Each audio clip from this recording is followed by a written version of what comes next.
Hi guys, good afternoon. And in this presentation, I'm going to give a short.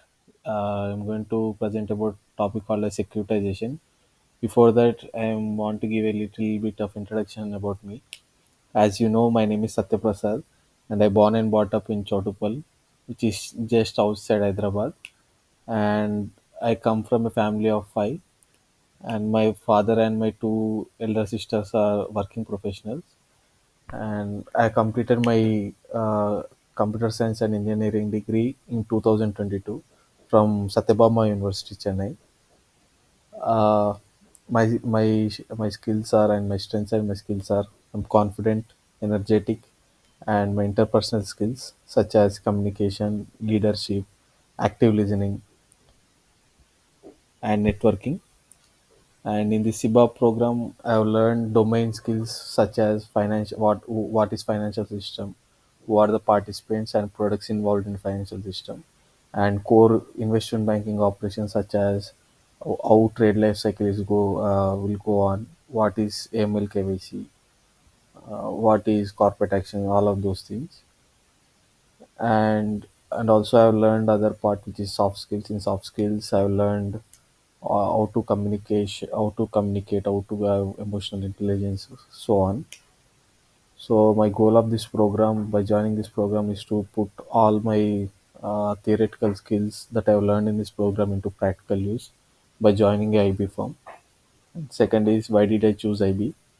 So it all started with my passion or curiosity to know how land pricing is going to work. Actually, when I'm college, I used to see a lot of people in mostly in Telangana. They are very bullish on land. They most of my parents, most of my relatives, their most of their wealth is invested in land. And I didn't understand how they are deciding, how the price is getting decided in the market. So I've done my research, and I've started my research, and in the research I came across a lot of different products other than these lands, and these other products such as investing in stock companies, in publicly listed companies, and bonds of major government bonds, major companies, and so on. And I thought that for these companies, the valuation is very simple than compared to this real estate, because in the real estate we will use mostly comparison, like, but in case of these listed companies, we can able to get clear cut information, and also the valuation is mostly based on how company is performing, how their business is going on. So it's way better compared to this. And also there are a lot of legal issues involved in this real estate, so it's better for me. So that's how I came across this whole financial system. So later, while researching on it, I came across a investor called Warren Buffett. He is world's biggest investor, and I am very inspired by his way of teachings and his videos that he taught in annual general meetings and so on. But as my background is not from these, not from finance, I face a lot of difficulties. Then so that's how I came across this IB, and I've chosen this SIBA program by Imad Kaslani to get into IB firm, and to develop myself all the skills that are required in the industry, such as domain skills where I can put, and also soft skills like how to be a good professional, how to become a person who can be trustable, who can execute his duties well. So that's how I came across this IB field. And today, coming to the topic, today I'm going to discuss about securitization. So in this topic, I'm going to say what is securitization, how the securitization process will is going to work, and what are the advantages, disadvantages, and major products in securitization like MBS and ABS. So first, let me get into a definition. Securitization is nothing but converting an liquid cash flow producing assets such as home loans, vehicle loans, car loans into liquid tradable security with the help of financial engineering. Financial engineering is nothing but by using quantitative methods like by using quantitative methods to meet specific kind of goals that investor require, like risk mitigation and so on. And the value of the security that is newly created derives from the underlying cash flows. Like you take you there is a security which is backed by home loan, then the value of the security will depend on how much cash flows they are going to receive from the home loan that it value depends on. That's how the value will depend. So it's commonly mostly used to convert those assets into marketable securities. So the process involves first selecting an asset. So first, there will be banks and financial institutions where they will select certain kind of assets with different kind of credit ratings, like different kind of location, different kind of job holders. Let's take if a financial institution wants to make a mortgage back with security, then the process that they will go through is first they will look into what kind of loans that are available with similar kind of rating. Let's take there will be IT employees, there will be highly credit rated loans such as who has credit rating more than 800, those kind of people, and they will identify this kind of assets and they will pool all those assets together. And in the second step they will create a new company. The company is nothing but a shell company of these things, and the main purpose of the this company is to get cash flows from those assets. And they will totally remove those assets from the bank's balance sheet to this special purpose vehicle. As you know, when the loan process of a if you take a mortgage loan, the loan process goes like this. So first there will be a financial institution, and the financial institution will give loan to the people by with a process called credit everything. They will give loans to the people, and whenever they give a loan, the loan amount will be recorded on the balance sheet as assets, and that's how the assets will be. So the bank will totally transfer those assets into this special purpose vehicle. And the fourth step, the SP will create securities called as MBS or ABS. And the securities whole goal, the value of the securities will be like, if you take a home loan holders, people who have taken home loan will pay EMI each month. And in those EMI they will pay interest and the principal amount. As the loan goes on, at beginning we will pay a lot of interest compared to principal, and as we go on we will pay less interest and we'll pay more kind of principal amount. So this is how they will totally the value of those assets will be like the security will be the cash flows from the underlying asset. In this case, the EMIs will be the underlying asset, that cash flow. Fifth is getting credit rated. So after creating the security, the SPV vehicle or the bank which is creating this securitization, which is taking care, will approach a credit rating agency like Moody's, S&P, and there they will get this assets credit rated. And there are different kind of credit ratings the this credit rating agencies gives. They will be from AAA to B minus. And if the security that they have done gets more rating, then lot of investor will show interest on those security and they will get uh, lower interest rate, and they can easily convert those assets at fair market price. And that's the sixth step, they will sell those securities to in financial markets like capital markets and secondary markets, those things. So that's how the securitization process goes on. And when it comes to advantages of the securitization process is, securitization is first is liquidity. So if you convert those assets into liquid tradable securities, then investors who are going to buy those assets, they want to exit in case of emergency, or if they want the money needed, they can simply sell those security to other investors in secondary market, and that's how it's going to improve in liquidity. Second is risk diversification. In this, as you know, it is not backed by a single loan. If you take in MBS, it is backed by lot pool of loans, like 1,000 home loans. That's how the huge pool will be. So in that case, even if in this whole 1,000 home loans, even one or two or any 100 10 or 20 will also, if they, if those loans gone bad also, it's not going to affect the all of the loans because of the huge loan size.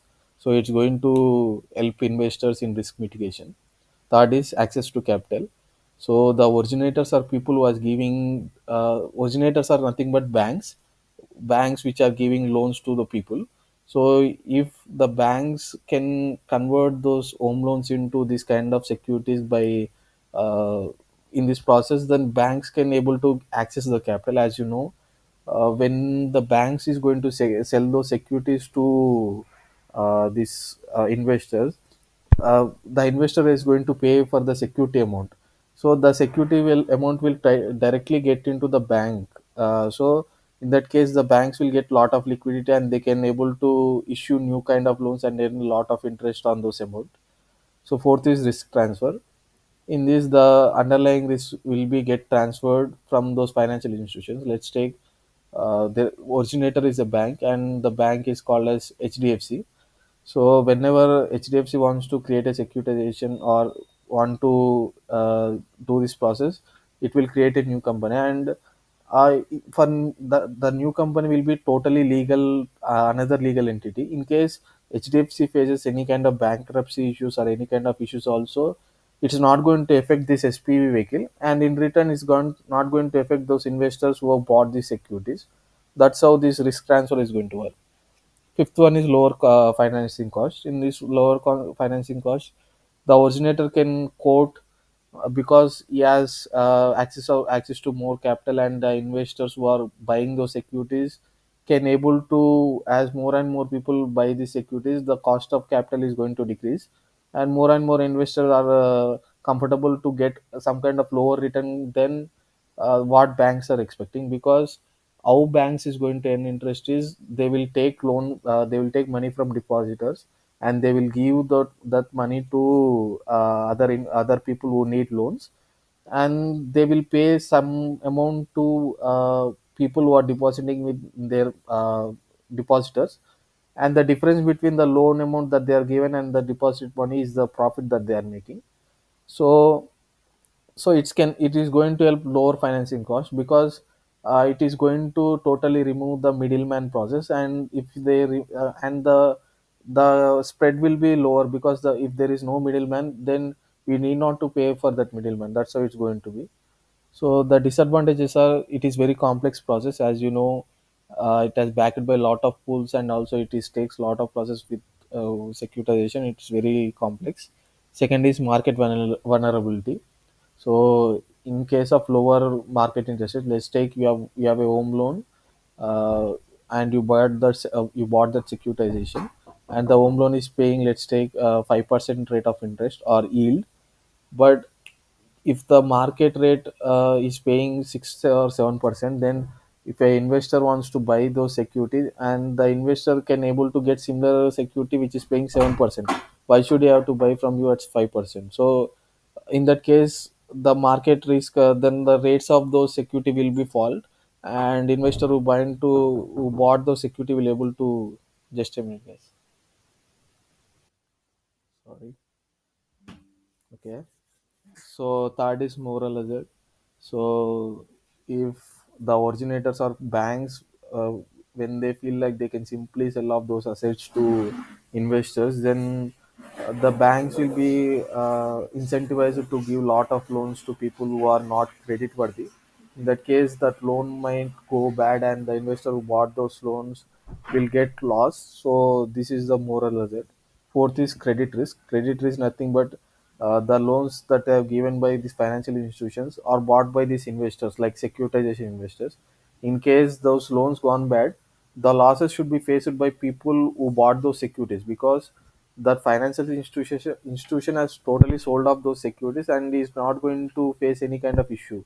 And the guarantee, the EMI amount, the amount that's going to get cash flow is totally in the risk of people who are given the loans. So that's how the credit risk is going to be, and regulatory risk also. So there are two types of this securitization. One is mortgage-backed securities, and second is asset-backed securities. Is in mortgage-backed securities, the mortgages are backed by pool of home loans, and the payments are derived from principal and interest amounts made by borrowers in the form of EMIs. That's what mortgage-backed securities are. Asset-backed securities are any assets other than mortgage-backed securities, such as auto loans, credit card, receivables. These are all other type of securities.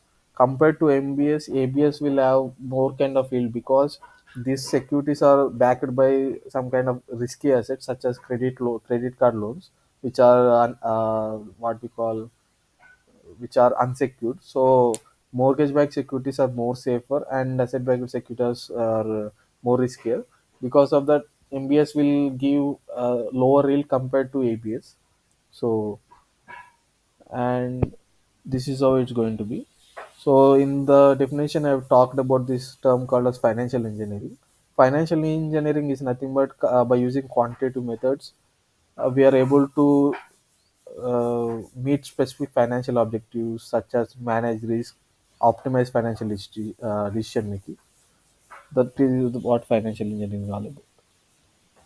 So thank you guys. If you have any doubts, feel free to ask me.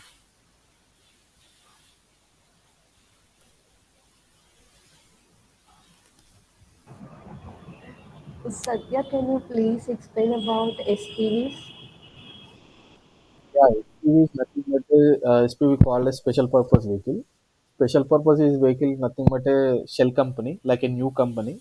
So it will be created by originators. Originators can be anything from financial institutions like banks.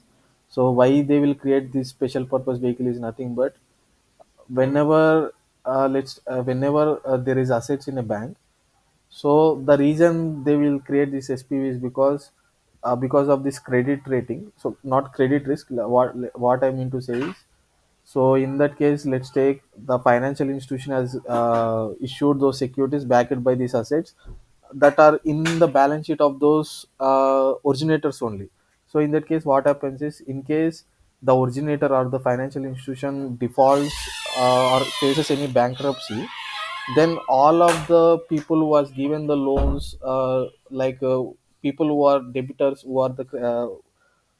will get cash from this originator's bankruptcy is going to ask for all of those assets. So in that case, the investor who bought those securities will able to wait in the line.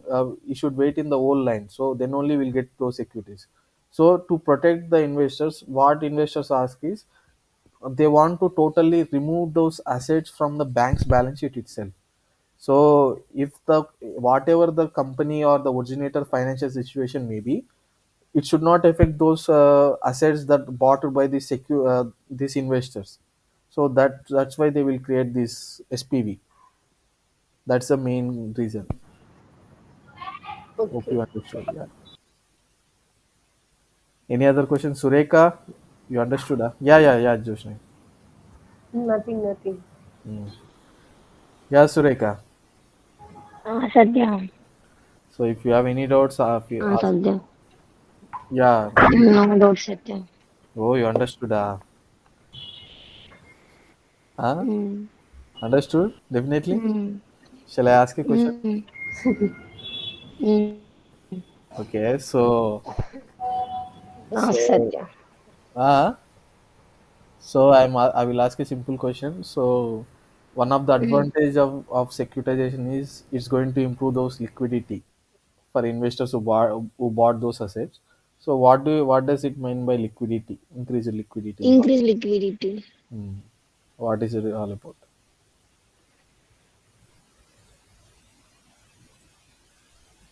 Yeah, try Sureka. No I issues. don't know. Array, at least try something. You are seeing those definition in the screen, right? So try to get something out of those definition. What you understood, try to say that. That's it. That's all enough. No need to say this is right. No need to say always right. Okay. So just read the definition and say what you want to. So based on what you are understanding. Again, repeat your question, Satya. Okay. So one of the advantages of securitization is liquidity. Mm. It increases liquidity. So what I'm asking is, Mm. what does Mm. increased liquidity mean? Mm. Mm. Hmm. That's what my question is. converts liquidity Hmm. assets into tradable securities, making them more attractive to investors. Hmm. Okay. So, what does it mean by? So, first of all, what are illiquid secure assets Mm, in the securitization? Yeah, just try Sureka, no issues. risk. Illiquid assets. So, illiquid assets are nothing but if you take a home loan, in that case, the bank is giving Mm, large amount of loan to borrower, and the mm, borrower is going to pay off that loan in mm, 30-year term. As you know, home loans are longer term. So, in that case, the bank, the mm, money is totally getting blocked in those with the borrower. That is what illiquid assets is. mm, So the bank cannot exit it because he can't be able to go and ask you should pay very early. Uh, so that's what mm, illiquid assets are. In liquid assets, they will just sell those mm, sell off those old loan to investors, and they will get the home loan amount mm. at a discounted price to originators or financial institutions. So that is the whole process. Okay.